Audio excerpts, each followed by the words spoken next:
While everybody else in women's college basketball was chasing the next big transfer portal headline, UConn did something that honestly shocked a lot of fans. They stayed quiet. No blockbuster portal guard, no emergency veteran post, no win now shopping spree. And here's the crazy part. I don't think that was a mistake. I think Geno Auriemma looked at the 2026-27 roster, looked at Allie Ziebell, Morgan Cheli, Kelis Fisher, and said, why would I recruit over my own future? So today, Husky Nation, we're breaking down the roster math behind UConn's quietest and maybe smartest offseason decision. Prime Field! What's up, Husky Nation? Welcome back to the Prime Field Show. Today we're talking about one of the most underrated stories of the UConn WBB offseason, why the Huskies did not attack the domestic transfer portal after losing key frontcourt depth and major star power. And let's be clear right away. We are not claiming Geno publicly rejected 4 specific name transfers. What we're saying is this. UConn had obvious portal needs on paper. Post depth, scoring, experience, defensive insurance, and still chose not to make a domestic portal splash. Instead, UConn built around continuity, internal development, and one international addition, French guard Marine Dursus, who officially joined the 2026-27 roster in May. So let's break down the real question. Was this risky? Or was this an analytical masterclass? Let's start with the part that made fans nervous. UConn lost a lot. AZ Fudd moved on. Sarah Williams moved on.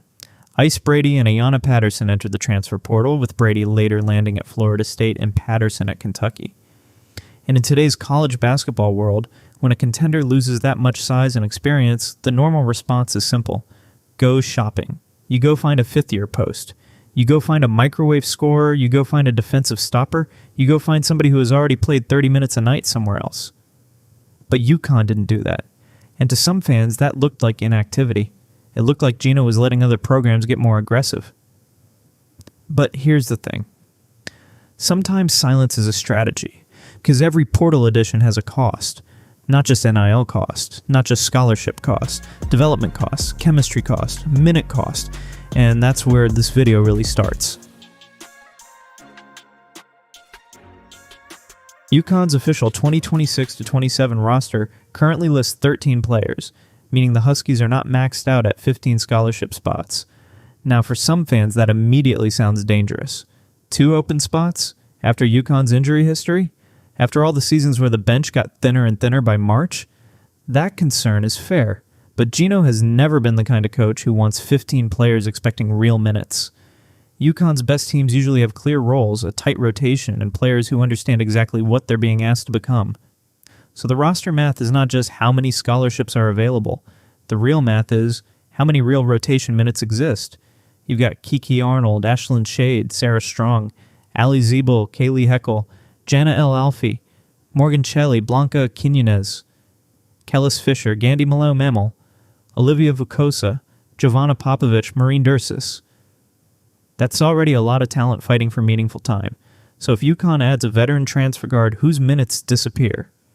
If UConn adds a portal wing, does Allie Ziebell still get the runway she earned? If UConn adds another combo guard, does Kelis Fisher's second-year leap get delayed? If UConn adds a big-name utility wing, does Morgan Cheli come back from injury with a real role?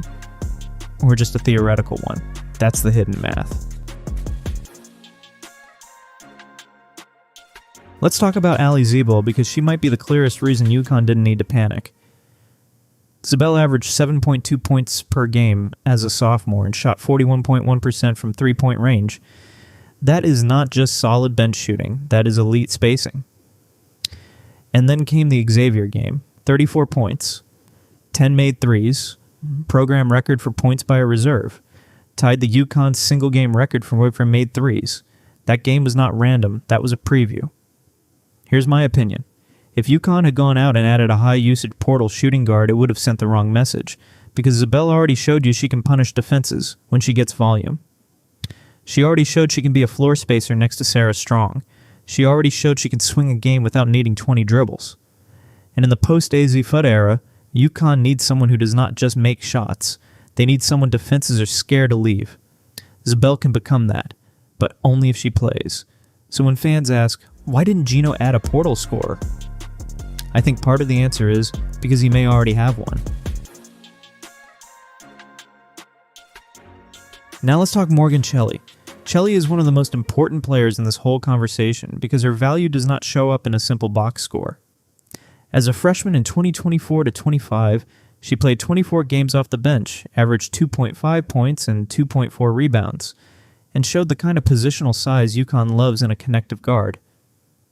Then the injury piece changed everything. She missed the 2025-26 season path and now returns as a major roster variable. And that's why the portal decision matters.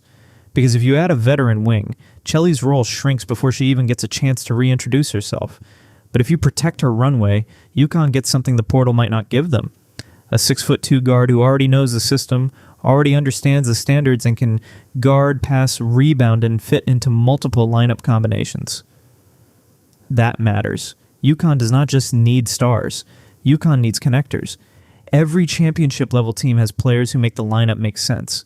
Players who move the ball. Players who guard the awkward matchup. Players who turn a good possession into a great one. Morgan Cheli can be that player. But Husky Nation, drop your prediction in the comments. How many minutes per game should Cheli get this season if she's healthy?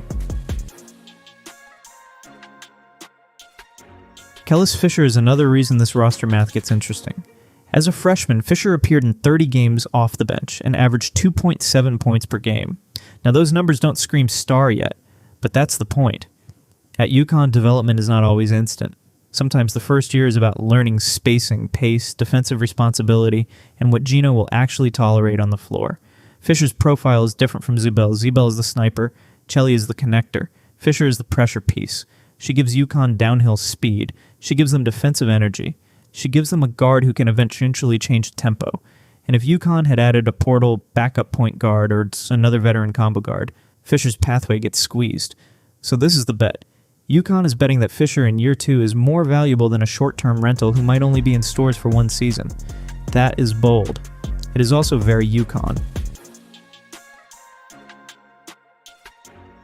Now UConn did add one important piece.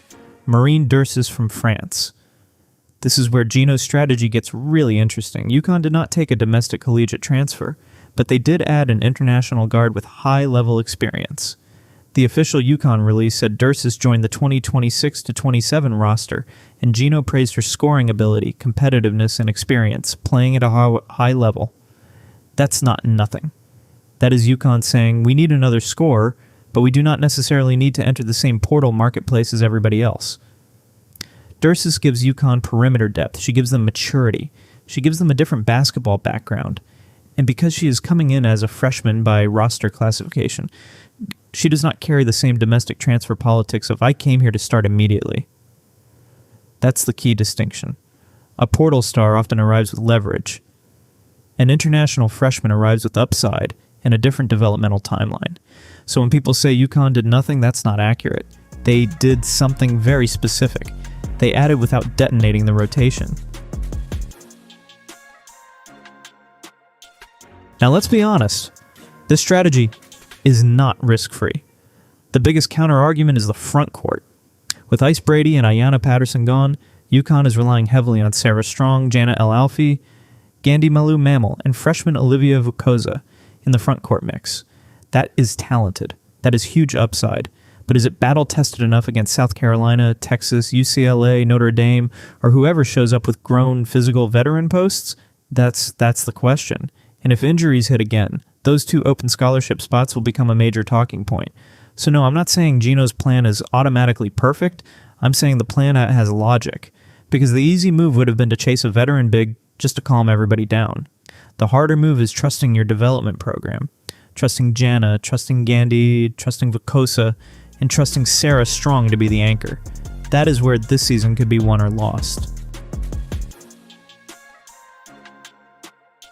And there's another offseason piece we have to mention, Jamelle Elliott. UConn officially announced on June 11, 2026, that Elliott was stepping down after 18 seasons as an assistant coach for her alma mater to pursue opportunities outside coaching. That matters because Elliott was not just another assistant. She was UConn history, player, coach, recruiter, mentor, culture keeper. So while we're talking roster continuity, the staff is also going through a transition. And that makes the portal silence even more fascinating, because in a normal offseason, when you lose players and a major assistant, you might overcorrect, you might go chase names just to create momentum. But UConn didn't do that. They stayed on brand. Chris Daly is still there. Morgan Valley is still there. Tanya Cardoza is still there. Geno is still Geno.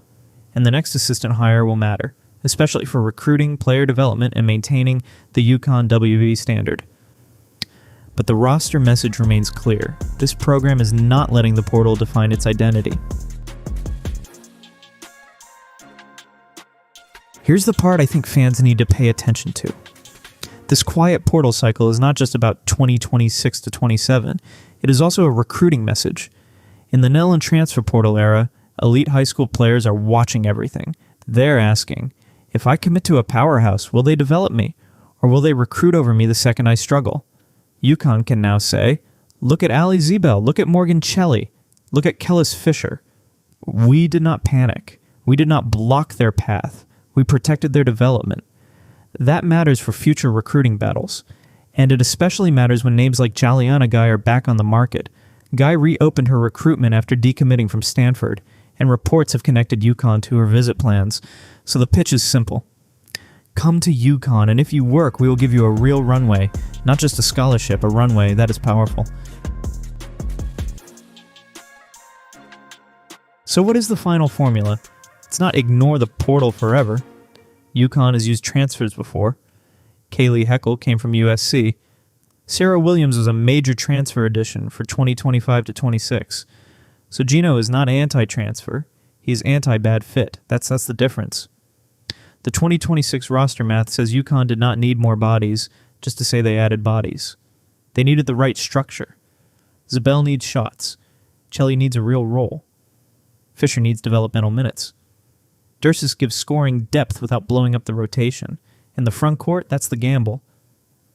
But if this works, Husky Nation, we might look back and say the biggest move UConn made in the 2026 offseason was the move they refused to make. So here's my final take. UConn's quiet portal spring was not passive. It was calculated. Geno Auriemma looked at the modern college basketball chaos and chose continuity. He chose development. He chose chemistry. He chose to bet on players already inside the building. And now the entire 2026 to 27 season becomes the proof.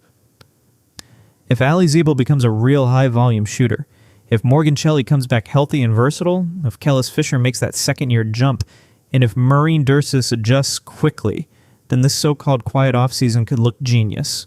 But if the front court gets thin, if the scoring dries up, or if injuries hit again, critics will say UConn should have used those open scholarships. So I want to hear from you. Did Geno make the right call by protecting the roster? Or should UConn have attacked the transfer portal harder? Drop your prediction in the comments. Like the video if you want more UConn WBB roster breakdowns. Subscribe for more Huskies recruiting and scouting content. And turn on notifications because this story is going to evolve all summer. And next up, we're breaking down how Olivia Vukosa changes UConn's front court ceiling. Husky Nation, this season is going to be fascinating. Prime Field.